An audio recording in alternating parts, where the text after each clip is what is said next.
Everyone, इस video में जो है एक फिजिक्स का बहुत ही अच्छा सा इंटरेस्टिंग प्रॉब्लम करने वाले हैं जो इलेक्ट्रोस्टैटिक्स का है। ठीक है, तो करते हैं। चलिए, तो सबसे पहले क्वेश्चन दिया हुआ है कि यहाँ पे एक रिंग है। इस तरह से ये हमारा एक रिंग है और इस पे चार्ज जो है यूनिफॉर्मली डिस्ट्रीब्यूटेड है। रिंग है, रिंग। ठीक है, एक कंडक्टिंग रिंग है और इस पे चार्ज जो है यूनिफॉर्मली डिस्ट्रीब्यूटेड है। ठीक है, चार्ज जो है सवाल में दिया हुआ है क्यू नॉट और इसका रेडियस दिया हुआ है आर। इस रिंग का चार्ज दिया है क्यू नॉट, रेडियस दिया हुआ है आर और इसके सेंटर पे एक छोटा सा चार्ज जो है क्यू, छोटा सा चार्ज जो है क्यू, इसको जो है हम क्या करते हैं कि एक छोटा सा डिस्प्लेसमेंट देते हैं इस तरफ, रिंग के सर्कमफेरेंस की तरफ। तो प्रूफ करना है इस छोटा सा क्यू चार्ज जो होगा वो परफॉर्म करेगा सिंपल हार्मोनिक मोशन और साथ ही साथ उस सिंपल हार्मोनिक मोशन का हमको टाइम पीरियड फाइंड करना है। ठीक है, ये सवाल है हमारा। तो इस सवाल को लिखते हैं कि ए charge Q is displayed, slightly displaced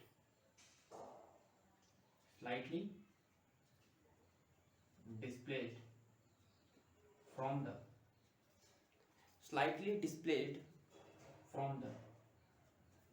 center of ring,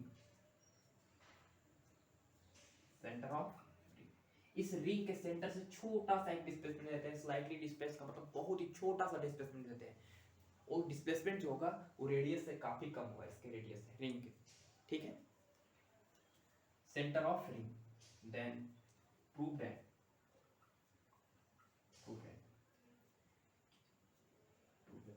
Q charge, ऐसे लिखिए charge q perform simple harmonic motion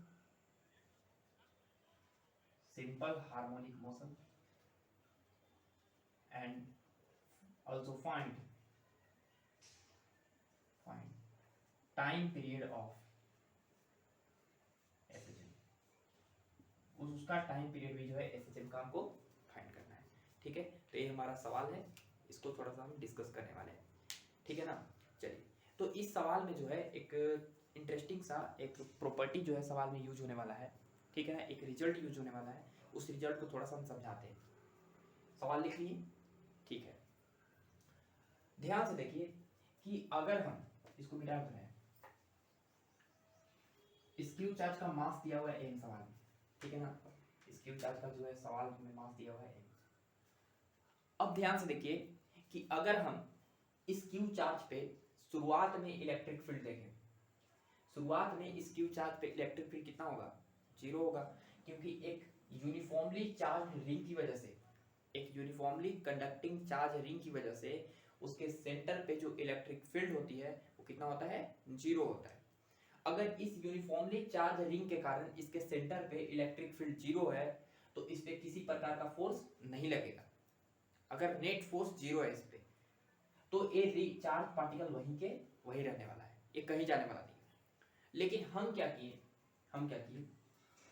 कि इस चार्ज पार्टिकल को एक छोटा सा डिस्प्लेसमेंट दिए, लेट्स x। छोटा सा डिस्प्लेसमेंट कितना दिए? x दिए। जैसे ही छोटा सा डिस्प्लेसमेंट x दिए तो ये चार्ज पार्टिकल जो है पहुंच गया कहां पर? यहां पर। ये चार्ज पार्टिकल जो है यहां पर पहुंच गया। अब इस क्यू चार्ज पार्टिकल पे फोर्स कितना लगेगा, वहां पर क्या लगेगा, इसके बारे में जो है हम डिस्कशन करने वाले हैं। तो ध्यान से देखिए कि हम जितना भी पढ़ते हैं, हम सारा पढ़ते हैं रिंग के सेंटर पे ही। हम इस पॉइंट पे इलेक्ट्रिक फील्ड नहीं निकालना जानते हैं कि उस पॉइंट पे इलेक्ट्रिक फील्ड कितना होगा। ठीक है, इस पॉइंट पे इलेक्ट्रिक फील्ड कितना होगा। इस पॉइंट पे अगर इलेक्ट्रिक फील्ड पता चल जाएगा तो उस पॉइंट पे फोर्स पता चल जाएगा। इस पॉइंट पे इलेक्ट्रिक फील्ड निकालेंगे कैसे, इसके बारे में जो है हम डिस्कशन करेंगे थोड़ा सा। ठीक है, चलिए, और इस वीडियो में जो है वहां पे इलेक्ट्रिक फील्ड निकालना सीखेंगे, इसमें टाइम पीरियड भी निकालेंगे, सब कुछ सीखेंगे। और अगला वीडियो में जो है हम लोग एक इसी पे बेस्ड एक ओलंपियाड का सवाल करने वाले हैं। ठीक है, चलिए, तो यहाँ पर हम देख लिए डिस्प्लेसमेंट दे दी। अब इस पॉइंट पे इलेक्ट्रिक फील्ड हम निकालना चाहते हैं, ठीक है। चलिए, अगर हम इस पॉइंट पे इलेक्ट्रिक फील्ड निकालना चाहते हैं तो ये जो रिंग ऐसे दिया हुआ है प्लेन में इसको थोड़ा सा टॉप व्यू करके ऐसे बनाना है, इस तरह का रिंग, इस तरह का रिंग बनाना है, ठीक है। इस तरह का रिंग बनाना है, ठीक है। अच्छा, और यहाँ सेंटर है उसका, और सेंटर से r डिस्टेंस दूर जो है हम यहाँ पर इलेक्ट्रिक फील्ड निकालना चाहते हैं इस पॉइंट पे। सेंटर से यहाँ से x है ना, यहाँ पे x डिस्टेंस दूर जो है हम यहाँ पर इलेक्ट्रिक फील्ड निकालना चाहते हैं। यहाँ पे इसका सेंटर है। हम क्या करते हैं कि इस पॉइंट से होते हुए एक सिलेंड्रिकल छोटा सा गॉसियन सरफेस बनाते हैं यहाँ पर, इस तरह से सिलेंड्रिकल जो है गॉसियन सरफेस यहाँ पर हम ऐसे ड्रॉ कर रहे हैं, इस तरह से।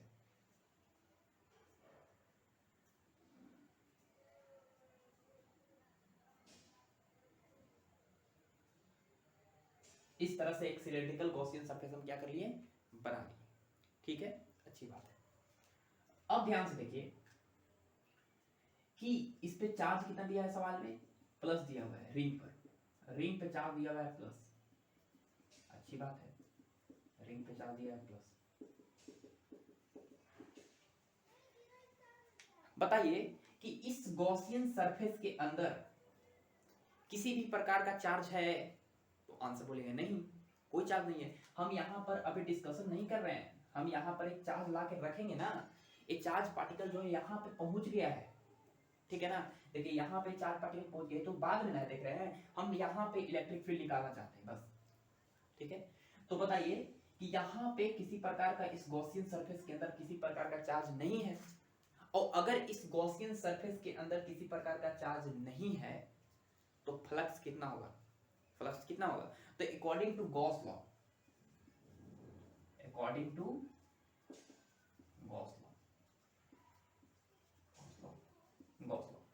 गॉस लॉ कहता है कि surface integral of electric field E dot ds, surface integral of electric field is equal to total charge inside the Gaussian surface by epsilon naught. ये होता है तो Q inside upon epsilon naught, ये होता है टोटल फ्लक्स। लेकिन ध्यान से देखिए कि Q इनसाइड इस गॉसियन सरफेस के अंदर कोई चार्ज नहीं है, इसलिए ए टर्म कितना हो गया, जीरो।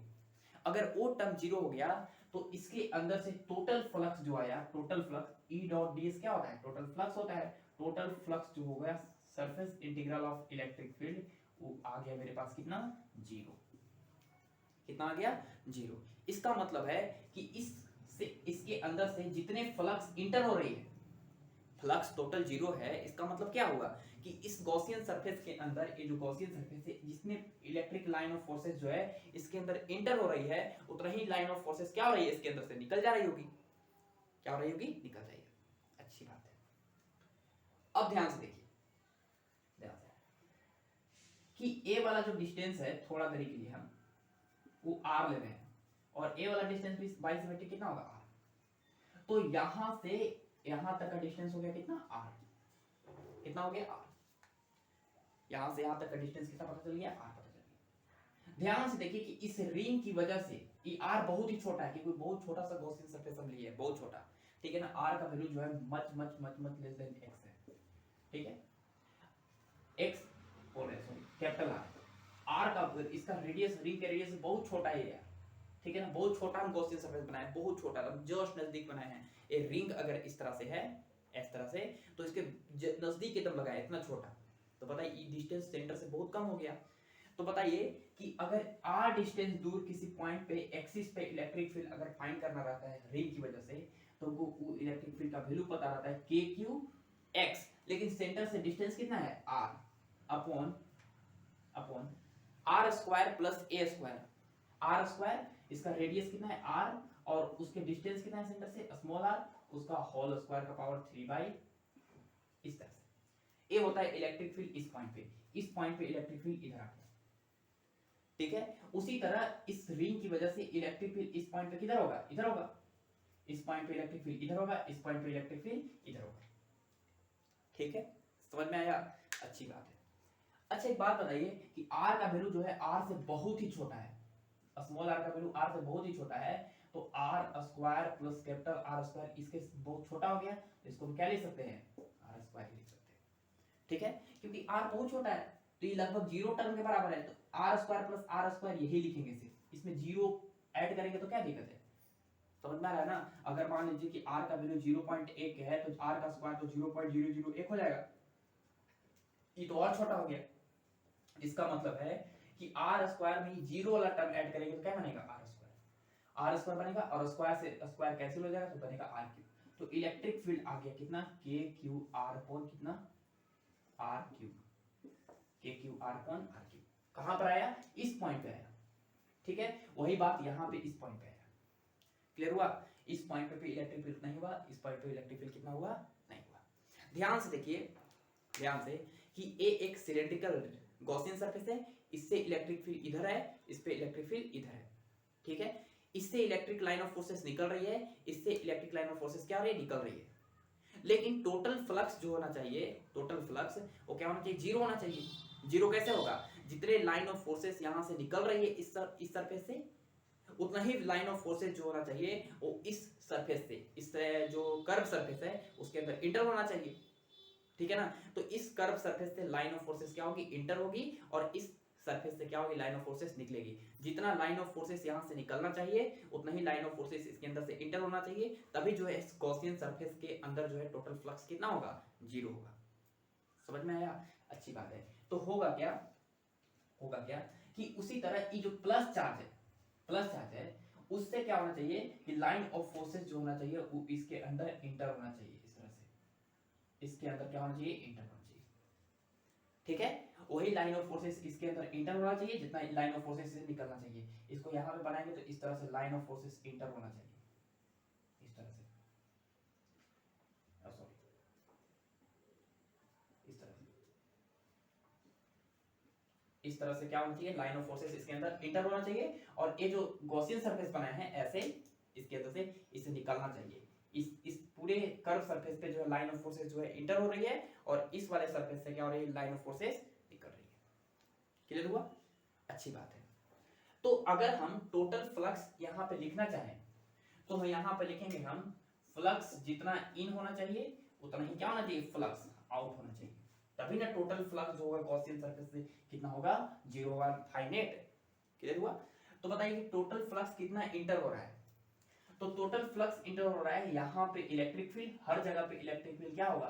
बराबर होगा। इलेक्ट्रिक फील्ड यहाँ पे हर जगह पे इलेक्ट्रिक फील्ड बराबर होगा, ठीक है ना? Electric field, E electric field into E वाला सारा जो कर्व सरफेस है, गॉसियन सरफेस जो सिलेंड्रिकल है, इसका इलेक्ट्रिक फील्ड हर एक पॉइंट पे इनटू इस गॉसियन सरफेस का एरिया, ये ना होता है फॉर्मूला फ्लक्स का, E इंटू डीए। तो बताइए कि इसका इलेक्ट्रिक फील्ड हर एक पॉइंट पे E मान लिए, और एरिया कितना होता है इस गॉसियन सरफेस का? इलेक्ट्रिक फील्ड हो गया E, एरिया होता है कितना? कर्व सरफेस एरिया कितना होता है? 2 पाई RH। कितना होता है? 2 पाई RH, ठीक है।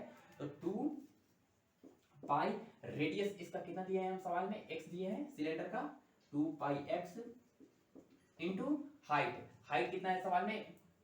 r plus r, total 2r। ये हो गया फ्लक्स इन होने वाला, और फ्लक्स आउट हो रहा है देखिए इससे और इससे। ए वाला electric field into area, electric field कितना है? k q r by r cube into area, area कितना है? ए वाला a, एरिया कितना है? a है, ठीक है। ए वाला एरिया कितना होता है बताइए?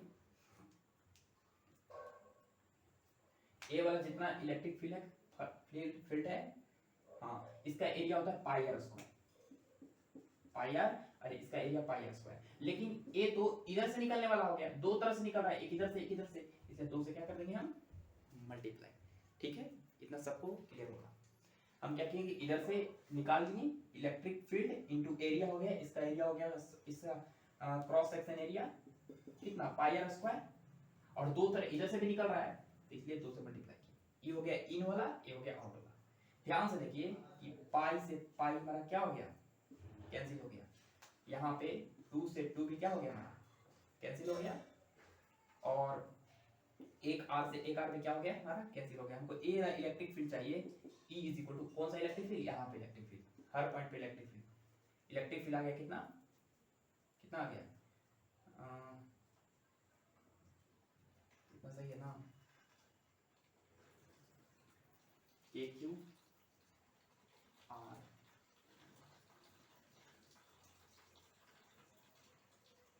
अच्छा यहाँ पे आर लिख दिए हैं, सॉरी, इसका रेडियस जो है सिलेंडर का एक्स है, इसलिए यहाँ पे एक्स स्क्वायर होगा, सॉरी यहाँ पे रेडियस जो है एक्स दिया हुआ है सिलेंडर का, इसलिए पाई इंटू एक्स स्क्वायर होगा। ठीक है, एक एक्स से एक एक्स कैंसिल हो गया और हमारे पास इलेक्ट्रिक फील्ड का वैल्यू होगा के क्यू एक्स अपॉन 2a को यहाँ पे बचा है, मल्टीप्लाई कर देंगे 2r। ये हो गया हमारा इलेक्ट्रिक फील्ड कहाँ वाला, इस पॉइंट, हर एक पॉइंट पे इलेक्ट्रिक फील्ड क्या होगा सेम होगा। ठीक है, अगर इलेक्ट्रिक फील्ड कोई पूछे किसी रिंग के प्लेन में तो होता है के क्यू एक्स, कहाँ से, सेंटर से उस पॉइंट पे बीच का डिस्टेंस अपॉन कितना 2r3। अगर कोई पूछे सेंटर पे तो सेंटर का वैल्यू एक्स का कितना कर देंगे 0, 0 करेंगे तो इलेक्ट्रिक फील्ड कितना हो जाएगा 0 हो जाएगा। ठीक है, ध्यान से देखिए electric field directly proportional to x आया, साथ ही साथ के क्यू एक्स, के की जगह पे लिखेंगे 1/4 एप्सिलॉन नॉट, दूसरे नीचे है मल्टीप्लाई, तो मल्टीप्लाई होगा क्यू एक्स अपॉन कितना 8 epsilon naught into r q. ये हो गया हमारा इलेक्ट्रिक फील्ड किसी भी रिंग के प्लेन में। ठीक है, ये हमारा इलेक्ट्रिक फील्ड निकालना सीखे हैं। ठीक है ना, इलेक्ट्रिक फील्ड ये हो गया हमारा क्यू इंटू एक्स। अब यहाँ पर एक पॉइंट बता रहे हैं, ध्यान से समझिएगा, अगर क्यू पॉजिटिव है, रिंग पे चार्ज जो है वो पॉजिटिव है, तो इस पॉइंट पे इलेक्ट्रिक फील्ड किधर है इनवर्ट, तो इलेक्ट्रिक फील्ड क्या होगा इनवर्ट होगा, इनवर्ट ऐसे। ठीक है, इलेक्ट्रिक फील्ड किधर होगा इधर, रिंग पे चार्ज अगर पॉजिटिव है, अगर क्यू रिंग पे चार्ज अगर नेगेटिव रहेगा तो इलेक्ट्रिक फील्ड जो है कैसा होता आउटवर्ड होता।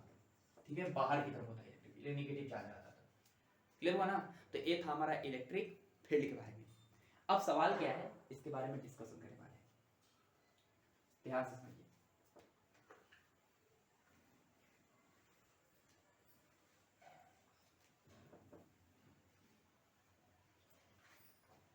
सवाल क्या है,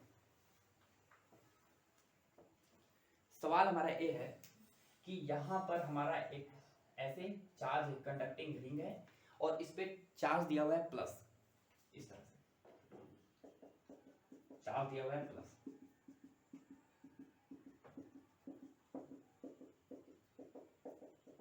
और इसके सेंटर पे एक चार्ज क्यू रखा है, मास m रखा है, और इसको x डिस्प्लेस दे दी, x बहुत ही क्या है छोटा है, और इस पॉइंट पे आ गया चार्ज। ध्यान से देखिए कि जब इस पॉइंट पे चार्ज आ गया, क्यू हट के यहाँ पे जब चार्ज आ गया क्यू, तो इस पॉइंट पे इलेक्ट्रिक फील्ड किधर है, इस पॉइंट पे इलेक्ट्रिक फील्ड है इधर, इलेक्ट्रिक फील्ड इधर है। तो ध्यान से देखिए कि इस प्लस चार्ज पे फोर्स जो है इलेक्ट्रिक फील्ड के डायरेक्शन में लगता है, तो फोर्स इस प्लस चार्ज पे लगेगा Fe इज इक्वल टू इसका Q इनटू इस पॉइंट पे इलेक्ट्रिक फील्ड। ध्यान से देखिए कि हम फोर्स लगाए थे, डिस्प्लेसमेंट दिए हैं इधर और फोर्स लग रहा है पीछे, डिस्प्लेसमेंट दिए हैं इधर, फोर्स लग रहा है पीछे। फोर्स और डिस्प्लेसमेंट जो है एक दूसरे के क्या है अपोजिट है, थोड़ा समझ में आ रहा है ऐसे हमारा फील्ड। तो यहाँ पर अगर हम इलेक्ट्रिक फील्ड अगर देखना चाहें तो लिखेंगे Q into e, electric field equal to Q into electric field. इस पॉइंट पे इलेक्ट्रिक फील्ड अभी हम सिखा दिए किसी रिंग के प्लेन में कितना Q इंटू एक्स, Q नहीं है, Q नोट है इस पे चार्ज, इंटू एक्स कितना डिस्टेंस सेंटर से x ही है, upon Q naught into x upon 8 pi epsilon naught into r cube, 8 pi epsilon naught into r cube, r जाए क्या था रेडियस था रिंग का। ठीक है, ध्यान से देखिए कि अगर हम इसको वेक्टर फॉर्मेट में लिखेंगे तो Q into q naught by 8 pi epsilon naught into r cube, इसको ऐसे लिखेंगे, वो x वेक्टर लगाएंगे लेकिन यहाँ पे लगाएंगे थोड़ा सा साइन माइनस, क्या लगाएंगे माइनस क्यों लगाएं, क्योंकि देखिए ध्यान से कि डिस्प्लेसमेंट हम इधर दिए हैं तो चार्ज पार्टिकल पे फोर्स किधर लग रहा है इधर। ध्यान से समझिएगा कि इस चार्ज पार्टिकल पे डिस्प्लेसमेंट हम इधर दिए तो फोर्स लग रहा है इधर, तो इसका स्पीड घटते घटते घटते घटते घटते घटते घटते क्या होगा, एक ऐसा समय आएगा जब पार्टिकल का स्पीड कितना हो जाएगा 0, पार्टिकल का स्पीड कितना हो जाएगा 0। लेकिन जैसे ही इस पॉइंट पे पार्टिकल का स्पीड 0 होगा तो फोर्स तो अभी भी इधर ही लग रहा है, और फोर्स अगर इधर लग रहा है तो चार्ज पार्टिकल फिर से रिटर्न होगा, स्पीड बढ़ेगा बढ़ेगा बढ़ेगा बढ़ेगा और फिर से मीन पोजीशन पे पार्टिकल का स्पीड सबसे ज्यादा होगा, ठीक है, बढ़ते बढ़ते यहाँ पर आएगा, फिर फोर्स यहाँ पे जीरो हो जाएगा। लेकिन फोर्स जीरो हुआ, लेकिन अभी पास इधर वेलोसिटी है, वेलोसिटी इधर है, जैसे ही पार्टिकल जो है वो इसको क्रॉस करेगा इधर, अब जो है पार्टिकल के डिस्प्लेसमेंट इधर है तो डिस्प्लेसमेंट निगेटिव डायरेक्शन में, तो फोर्स किधर रहेगा इधर, पार्टिकल का डिस्प्लेसमेंट निगेटिव डायरेक्शन में तो फोर्स आएगा ऊपर। अब इस पार्टिकल का स्पीड घटेगा घटेगा घटते घटते घटते घटते फिर से कितना हो जाएगा, एक ऐसा समय आएगा जब यहाँ पे स्पीड कितना हो जाएगा, जीरो। फिर से एक्सट्रीम पोजीशन पे पार्टिकल का स्पीड जीरो हो गया और अभी भी इलेक्ट्रिक फील्ड किधर है, इधर। अब क्या होगा कि फिर से पार्टिकल जो है इधर जाएगा जाएगा जाएगा जाएगा जाएगा, अब जैसे ही इसको क्रॉस करेगा अब इलेक्ट्रिक फील्ड इधर आएगा, फिर स्पीड घटेगा। इस तरह से जो है, इस तरह से ये पार्टिकल जो है, चार्ज पार्टिकल, ये छोटे छोटे ऑसिलेशन क्रिएट करने लगेंगे, समझ में आया ना। और छोटे छोटे जो ऑसिलेशन क्रिएट करने लगेंगे तो हम बोलेंगे कि चार्ज पार्टिकल क्या कर रहा है, एसएचएम कर रहा है, ठीक है। देखिए यहाँ पे कोई भी नेट फोर्स जो है प्रूफ कर दिए, minus something times of x, F is equal to minus k into x proof कर दिए। और अगर इस तरह से प्रूफ कर देते हैं तो पता चल जाता है कि चार्ज पार्टिकल जो है वो क्या कर रहा है, एसएचएम कर रहा है, ठीक है। और उस एसएचएम का टाइम पीरियड का फॉर्मूला होता है 2 pi under root m by k। तो बताइए कि under 2 pi under root what is m, ये चार्ज पार्टिकल का मास दिया है m अपॉन k, k जो है वो x का कोफिशिएंट है, कितना है, q into q not upon 8 pi epsilon naught into r। तो यहां से हमारे पास टाइम पीरियड का वैल्यू आ जाएगा 8 pi epsilon naught into r के ऊपर चल जाएगा तो हो जाएगा 8 pi epsilon not m r cube by कितना m इनटू 2 पाई। ये हो गया हमारा टाइम पीरियड, क्लियर हुआ, समझ में आया ना। चलिए, तो ये था हमारा टाइम पीरियड का वैल्यू, ठीक है। कोई फ्रीक्वेंसी पूछे तो frequency is the inverse of time period, time period को उल्टा कर देंगे, सॉरी यहाँ पे कितना है, q इनटू q नॉट है। अगर यहाँ से फ्रीक्वेंसी कोई पूछ दे तो फ्रीक्वेंसी इज इक्वल टू हो जाएगा 2 पाई अंडर रूट कितना, q into q not by 8 pi epsilon not m into r, ये हो जाएगा हमारा के फ्रीक्वेंसी, ठीक है। तो ये था हमारा सवाल जो बहुत ही इंटरेस्टिंग सवाल था, ठीक है। चलिए, ऑल द बेस्ट।